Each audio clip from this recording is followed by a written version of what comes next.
Hello and welcome to episode 25 of our weekly podcast, Long Shots, where we discuss pretty much everything and anything under the sun, ranging from business, markets, finance, consumer interest issues, or just general broad rants about the world at large. Before we move forward, a friendly reminder to all our listeners, we are streaming on Spotify, Deezer, Google Podcasts, and many other numerous podcast apps out there. So do check our channel, search for Long Shots and hit subscribe so that you get the nice little notification every time we go live. I have with me, as usual, the usual suspects, Sharad Tupran, and this is me, Nikhil Arora. And Sharad, 25 episodes, Silver Jubilee or Golden Diamond, I don't know. What's the hierarchy there? It's silver, I think, right? Yeah, I guess so. Some Jubilee. Right. Jubilee, we'll keep it at that. And banter in your description, the word that I like most is banter because that's what we end up doing. Yes. And we also go on rants, which I also thoroughly enjoy. So good to be here, 25th week. 25th week running with I think a small gap in between. Yeah. We have a season-wise structure. we are very well organized that way. Optics are great. Yes, the optics are great, and so this is season 2 going on, and we are already in March now. Yeah. And time just flies. Very active week. During our prior podcast, obviously a lot of geopolitical events transpiring across the border. Trade driven? No, the last week. Yeah. More fighter jet driven. Oh yeah. So that way was it was pretty difficult to focus on other I would say lesser mortal like issues. But no, I mean I think it ended on a fairly positive. Positive but also doubtful note from the general media and press at large. But I mean, frankly, I don't really pay too much attention to that these days. Yeah. I mean, it's very difficult to see whether, real life is mirroring a Twitter feed or it's the other way around. I mean, it kind of just goes in a spin. Yeah, I hope there was like an all signal, no noise kind of news platform. Yes. Oh, is that a tagline I've heard of? Yeah. Oh, yes. Yeah. So do check our website on transpin.in. A bit of promo in the beginning of a podcast can never do any harm. Yeah. So we try to stick to all signals and no noise. So starting with this week now, geopolitical noise of another type, trade wars. Seems like the trade wars have hit shores for India now. Yeah, obviously United States President Donald Trump sort of making noise about preferential trade treatment that India has got. But we can discuss that and along the same lines discuss on the Chinese GDP growth numbers and how they're all interlinked at some level. Correct. But yes, in isolation, let's talk about India first. And I remember going back, I don't know, a year and a half, maybe 2 years, the biggest noise that made all flashy headlines was him complaining about Harley Davidson and how it's taxed 100%. Right. And it's the pride of US manufacturing industry and sort of got a very American company. Right. And that's when the whole, the trade narrative for me, the trade onslaught, if you will, began with that name. And he was saying how it's unfair. But what's happening now? I mean, obviously, they're talking about removing from preferential partner or GSPs as it's called. I mean, what are the implications? It's kind of loose. I mean, there are some numbers associated with it. Correct. But they seem to be a little counterintuitive to me. So let's, what are your views on that? And how does it impact, if anything? Before we dive in deep, broad overview, India and US are active trading counterparties for each other. US imported almost $48.6 billion of goods and services from India. Out of the $48.6 billion of imports, it's said that around $5.6 billion of imports fall under something called the Generalized System of Preferences, or GSP, as you rightly pointed out. Yeah. Which gets a lot more leeway when it comes to incoming tariffs from the US side. So that status of India being part of this privileged trading program, quote unquote, I'm using the quote of Wall Street Journal, that's how they kind of described it, is the discussion today. So in addition to India, Turkey also has been chucked out of that GSP status, which means that for India, out of almost $48 billion of imports going to the US, $5.6 billion, which were earlier qualified under GSP, no longer do so. And the amount of tariff savings has been calculated at around 250-260 million dollars. So that's the hit. Seems very small. In the Yeah, so grand it's scheme of around things, it's around 0.5% of overall import going from India towards US. So in terms of real financial impact, yeah, you're right. Not very significant, but I think like most of these things, the impact kind of unravels over medium to long term. Yeah.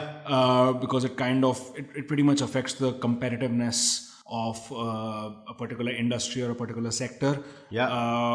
And in terms of symbolism, it obviously is fairly significant. Yeah, it always starts when it's sort of appears to be more symbolic than economic in the beginning. Yeah. And then as you peel the onion, different layers open up.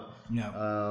No, but yeah, like, I was, there have been so many different industries that they talk about, like, like medical devices comes, which US is a big exporter into Indian markets. And I think there was a price cap of some kind on stents. And I think you talked about it in one of the earlier podcasts, right? Like things like that, which seem to be up for debate. And and in this case seems to be the driver as well for US action.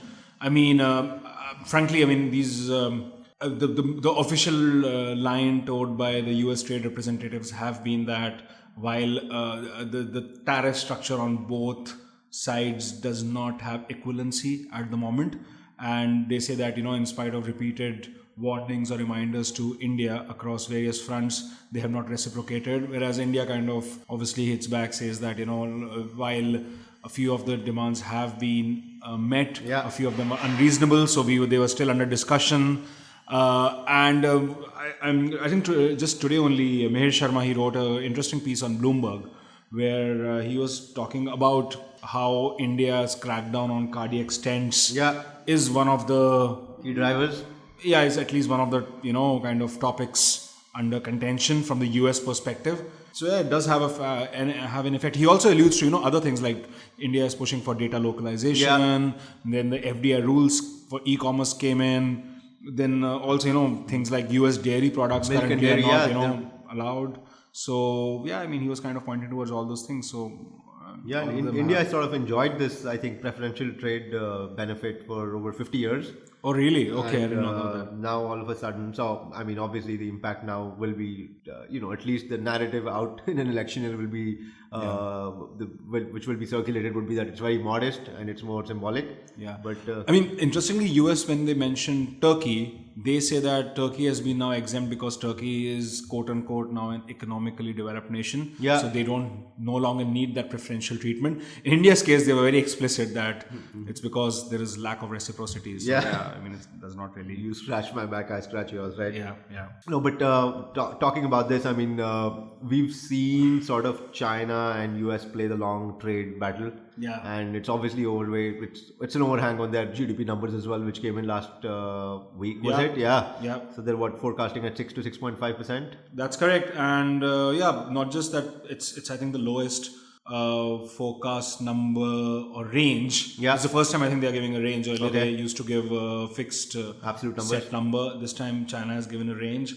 And last year the GDP grew by 6.6%. And this year it's forecast to grow by 6 to 6.5%, lowest in 3 decades. And US-China trade war has been cited as one of the overhanging factors.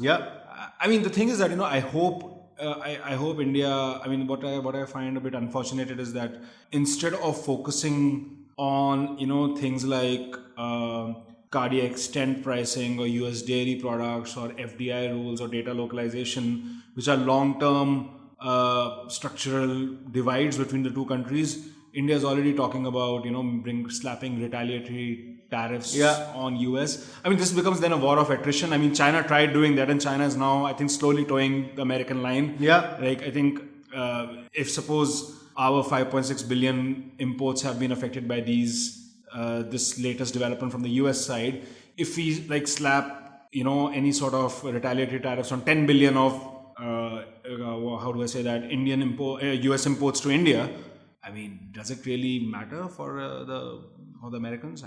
I don't think so. And they are like we've discussed in the past, they do have a big stack on the poker table, right? I mean, Yeah. so they have that ability to sort of somewhat dictate terms, and they do. and it's showing its impact on our neighbors, right? And I wouldn't be surprised if I don't expect it to be a long, drawn out similar battle with India, but like there will obviously be some.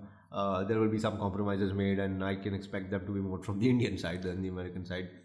I mean, what I'm a bit nervous about is that, for instance, say tomorrow India announces 10 billion of retaliatory tariffs. US is led by someone like Trump. Yeah. I mean, he's going to he's very capable of really, upping the ante and coming up with a much larger number, which will have dire consequences for India, not the other way around, at least in the short to medium term. Yeah, and let's see what happens with China as well. And obviously, they're making domestic efforts and boosting lending and things like that. Correct. I think they're upping their domestic lending to small private sector smaller ones, companies by 30%. That's sizable.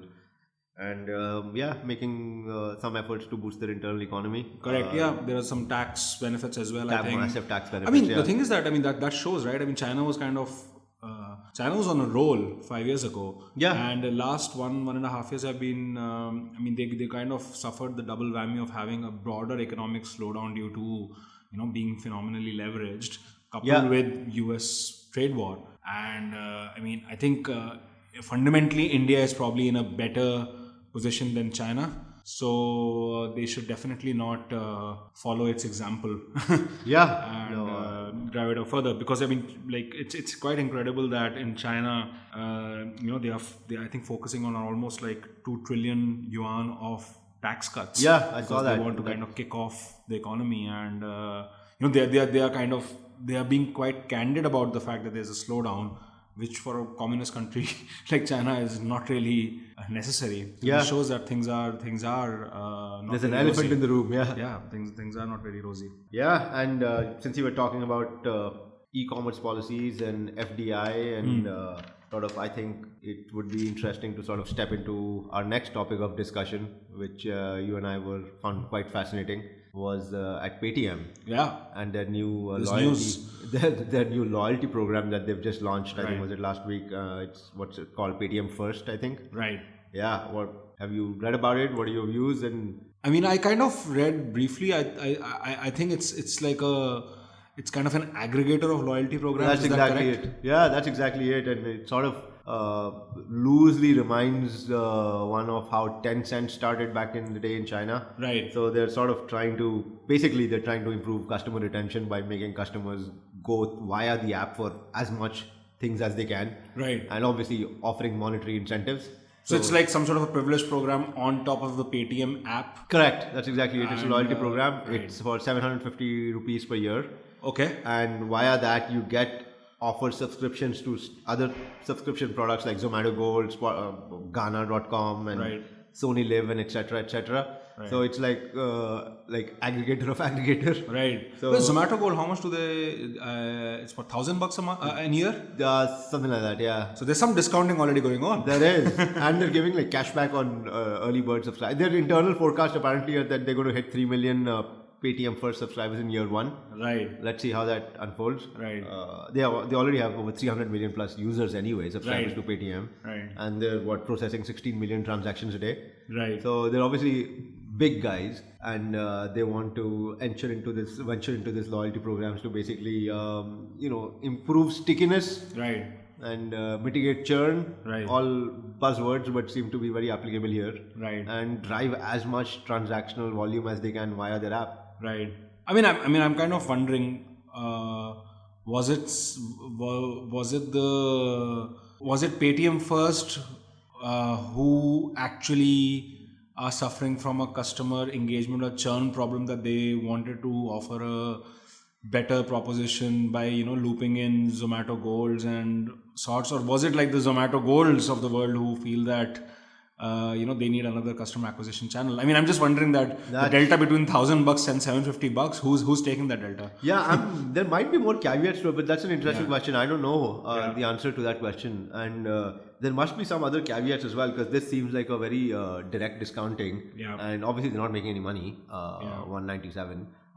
It's obviously funded, and there's a lot of cash burn going on. Right. But Yeah, and this takes on like there are so many other loyalty programs in the country anyway, like Amazon Prime. I mean, they have a different model altogether with video in it, but Flipkart Plus is another one. Right. So everyone is trying to get like some kind of subscription, recurring revenue stream kind of a play, right? Right. Moving away from pure play transactions. And the problem is they're not very differentiated products, Yeah. because I mean there was probably a time when a product A's UI and customer experience was appreciably better than the other one. But I think that gap, especially by these A-list names, I mean that gap is phenomenally narrow. Yeah, so like you said, and the differentiation now is just becoming price point one, Yeah. and to some uniqueness to it, like in Amazon Prime case, it's originality of content. Right. And like a Flipkart Plus, I mean, earlier you could probably argue that they have some products which are only there, but now with these FDI rules and e-commerce policies, they can't even get into inventory-based models. Right. So that exclusivity that content offers, marketplace cannot now. Right. At least these guys. So I don't know how, like you said, like I don't know how they're going to differentiate too much other than pricing. Right. And UIs are sort of expected to be good in this day and age for everyone, but I mean, you recall that day I was talking to you about this new product called Cred. The guy who started Free Charge. yeah. So he then branched out and he started this new company called, I think it's Cred or Credex. I don't remember. Let me just check it again. But the main idea was that this was supposed to be targeted to credit card users. Okay. And let me open it. Yeah, it's Cred Club. That's the name, right? So it's basically described as the most rewarding credit card payment app ever. It's a members only app which rewards you with exclusive rewards for paying your credit card bill. So I installed the Cred app, and the main idea is that for instance, if you have American Express or ICICI's credit card, you feed them all on Cred's app, right? And you pay through that platform your regular credit card bills, and then Zomato Gold and Swiggy reward programs gets unlocked. I mean, I don't think it was not like a subscription style product that Paytm first is doing, but it was kind of in the same, domain. I mean, at the end of the day, it's something like, Zomato says that, why don't you, here's a deal code which gets unlocked if you transact via Cred. I mean this also kind of aims to be like an aggregator for other loyalty programs in a way, right? Yeah, and I've that sounds very interesting. I should look that up as well. And it's tied to a particular credit card or bank. No, not really. I think there are. You see, if you check out the site, rewards from the brands you love. Okay. It's saying CureFit, Exigo, Fresh Menu, Airbnb, Book My Show. So all these are the vendors who have tied up with these guys. That's pretty interesting. I don't know how, because credit card economics and the structure is like fairly complex with network fees, with MasterCard, Visa taking a piece, merchants paying a piece, and banks obviously are involved. Right. So this is interesting. So it's like a layer that sits on top, I guess. Yeah, so I mean, the interesting thing here is that obviously because they are aiming at only credit card users, they are already looking at a creamy layer. Yeah, so I mean, true. That way, I mean, I think their idea is that they will spike credit card usage. So the credit card providers, be it the issuing banks or the issuing agency, like for instance in American Express, everything is American Express. Yeah. They kind of they acquire more customers, or they at least acquire more transaction volume, right? The Cred guys obviously acquire more customer data, right, which kind of helps them target these loyalty programs in a better way. And for Zomato or for Book My Show or Urban Ladder, it's just another customer acquisition channel. Yeah. It'll be interesting exercise to one day actually look at all these loyalty programs and subscriptions and actually build it in your daily monthly expenses and try to streamline it and add efficiencies to it. Correct. I think there's a lot of cost savings at a retail level to be grabbed by doing these simple things if you really understand what your spending patterns are like. Right. Because there's just so many things happening, like cashbacks and discounting and coupon codes and loyalty programs, and you can actually do a very bespoke a la carte kind of a setup and make your own spending profile driven by all these plays here. Right. I'm just thinking from a user perspective, it's just so confusing, right? That is true. For instance, fatigue is there. There's a lot of fatigue. At the end of the day, like we were talking that day, an average Indian has 75 apps downloaded on their phone. Right now, currently, for instance, if I have to order food, I just go to Zomato, I order whatever, right? Now, I really need to, I frankly will have a lot of inertia to move to an aggregated app. Unless they're able to really target me very well and, send me these specific precise promotions which they feel I would really go for. Yeah. I mean, unless they can kind of really filter through all the loyalty programs and, give me like a nice social media like feed of all programs that I like, so some artist who's performing in my city through Book My Show, and it kind of just pushes that artist to me, or it pushes, a restaurant that I might like. Unless they get those things right, why would I move out of these individual apps and go to that, right? I mean, it doesn't offer me anything in terms of user experience, right? And I'll always be, for instance, when I installed Cred, I was a bit apprehensive about, like, for instance, if suppose I have, I don't know, like a State Bank of India, I mean, I'm being a bit whatever, but if I have a State Bank of India credit card, I'm pretty sure State Bank of India's credit card app is not very nice, right? Okay. Right. Yeah. But American Express has a decent app, Sure, right? yeah. So, I mean, I was like, why should I why should I feed my card into this new product, right? No, I agree. I mean, I had that kind of a barrier there. I did not actually end up installing it. Yeah. I did not end up actually linking my app to the card. So Yeah, no, but I guess that's why AI, ML, the most used words will come in to sort of Yes, sir. engineer individual customized. Yeah, digital- ML, big data. Big data, the three Data buzzwords. analytics, data analytics. Data analytics, Yeah. data mining, artificial intelligence, and machine learning. And Yes. just In short form and in full form, they have different effects. yeah. So, I'm actually trying to search. I had a bit of to and fro with a friend of mine discussing Cred on. We were actually just having a WhatsApp conversation in which he was saying, "Man, what do you think about this product?" And I was like, kind of giving my thoughts, and he was sharing his thoughts as well.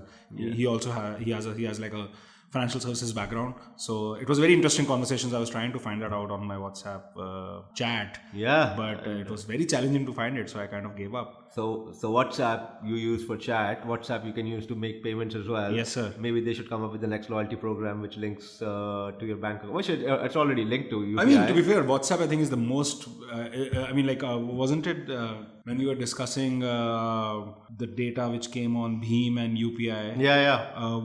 I think pay peer-to-peer is the go-to place in the Indian context. Even when it comes to Paytm, majority users are actually peer-to-peer rather than going from a merchant route. Yeah. So WhatsApp is definitely much better positioned than any of these guys. It's just like they can do so. I'm sure they will, and because it's all I think fairly well-known factor as well that monetization of WhatsApp is sort of very key to them now. Yeah. I don't know if they'll ever take the subscription route, even if it's like 1 rupee per month or whatever it is. They just have so many users they can start, but I don't think they will go down that road. At least on the consumer end, I hope they don't. Yeah. On the business end, I think they're already. I don't think they're thinking of a subscription model, but probably they're thinking on a per message basis, like for business API access. But at a retail level, I think the sky's the limit. Yeah, if at a retail level they ever get into that, I think that's this is just my view. I might be horribly wrong, but that would be self-destructive. Yeah, with so much of messaging that goes on WhatsApp. We'll all go to Hike Messenger, or whatever other alternates there are. I think who Telegram. Telegram. Yeah, I've never used it. Have you? I have not either. But in WhatsApp, if you start charging for messages, there's so many typos that people generally get, and they immediately send another message with an asterisk and the corrected. Correct. Imagine those are getting charged as well. Yeah. One positive impact would be people would start rereading their messages before sending it. Yeah. So there might be an efficiency gain there, but that's a story for another day. Yeah, I think maybe not charge people, but maybe like just make a cheeky comment, like the AI engine of WhatsApp should at least make a cheeky comment every time you put in a typo. Yeah. Or I think there's a generation gap as well, man. I mean, I sometimes see like I get the idea behind abbreviating words, removing vowels out of them to actually type them in a quicker way. But man, I mean, how short are you on time? You have to be really short on time to actually be doing that. But there's a limit to it, right? Yeah, there's a limit to that, precisely. Well, now our third topic here is a fairly somber one. Medical science? Medical science and AIDS. Actually, you must have read, I think it was this week only, that I think the second patient ever to be cured of quote unquote an HIV related infection has now come up. Yeah. So and it's kind of being touted as the fact that there might actually be a cure Oh yeah. for for AIDS. And the background is that there's this really dope conference called Conference on Retroviruses and Opportunistic Infections. I'm sure you will be knowing about it. I absolutely do not actually. Come on, man. I mean, so where is your hat of curiosity? Anyways, it's supposed to be a Seattle-based medical conference. Okay. And I think in 2007, there was talks of this guy called, he was kind of anonymized at that time as the Berlin patient, quote unquote. Now his identity is revealed as Timothy Ray Brown, an American guy, whose case was presented in this conference in 2007 as being the first person to be cured of HIV-related infections. And at that time, there was a lot of skepticism because the person involved had to go through a bone marrow transplant, and he was kind of barely made it. Yeah, he was kind of exposed to a lot of immunosuppressive drugs. Nearly died during the process. So people are not very sure whether there's a replicable cure, so to say. And now 12 years later, another patient, now termed as the London patient, has made it out. Is it the same method? It is like there was still a bone marrow transplant, yes. Okay. But the extent of immunosuppressive drugs was much lesser, so the patient didn't really have to suffer as much as the Berlin patient. So there are talks of actually this being a very important stepping stone to create a replicable cure, because the mechanics behind it is pretty interesting. Apparently cells have this. There's a protein surrounding cells called CCR5. And this protein is used as a medium for the HIV virus to actually infect that particular cell. Okay. So what these guys did was, in case of the Berlin patient and the London patient, in the bone marrow transplant, they actually replaced the bone marrow of these patients by the bone marrow of a patient who had mutated cells which did not have CCR5. Okay. So they basically, and then once the transplant happened, the cells organically became devoid of CCR5, and hence they became resistant to HIV. That was the mechanics. Okay. But obviously they had to go through they were actually being treated for cancer, not even for HIV. They were being treated for cancer. They did a bone marrow transplant with a mutated cell structure, which kind of made sure that their cells become resistant to HIV, because the new cells did not have any CCR5 surrounding it. So the extrapolated replicable cure is going to be related more towards the domain of gene editing and splicing, that instead of actually doing a bone marrow transplant, might as well splice out the CCR5 out of the cells of the host patient. Yeah. And there you go. Then you become resistant to HIV. That's the main idea. That's pretty interesting. And that's pretty interesting because so it was 12 years gap, did you say, between the first so and the second 2007, then the next thing happened in 2019. So, and this entire gene splicing idea with the CCR5 removal, that is already in the motion. Interestingly, you remember that Chinese twin experiment, which was so much bashed globally. It was about that. Okay. They were actually removing the CCR5. And there's a big ethical conundrum here, whether to kind of how far to push, because what the criticism of that experiment was that the Chinese twins whose CCR5 was chucked out by gene splicing. CCR5 is apparently also important from a neurological perspective. So even though they became resistant to HIV, they might have some neurological issues going forward. So I mean, it's like quote unquote playing God. That it kind of goes into that category very quickly. So whether to kind of push for a cure of AIDS, or whether to kind of let it evolve into something much wider. That's always a tricky one to tackle. Yeah, let's see. It will be obviously very fascinating and interesting to track what happens next. How this is this commercially and scientifically, how replicable is it? And it's been 12 years, so let's see what the next step is, right? Directionally, it makes sense. Maybe we should book tickets for Seattle in 2030 and partake in the conference. As a audience, as a participant, as a passive participant, obviously. Yeah, but it will be pretty interesting. Yeah, it's funny how science and technology is kind of heading and charting its own way. There are forces at play which, once they fit in, nobody can stop them, right? Yeah. So yeah, but on that note, I think now we just on episode 25 we crossed 30 minutes, so that I think calls for a wrap up. Yeah. And yeah, it was as usual a lot of fun, and would invite all our listeners to please comments and subscribe, give your feedback on the podcast so that we can make it better. And yeah, have a good weekend, have a good rest of the week, have a good weekend, and see you next week. This is Nikhil Arora This is Shal Tupran. signing off.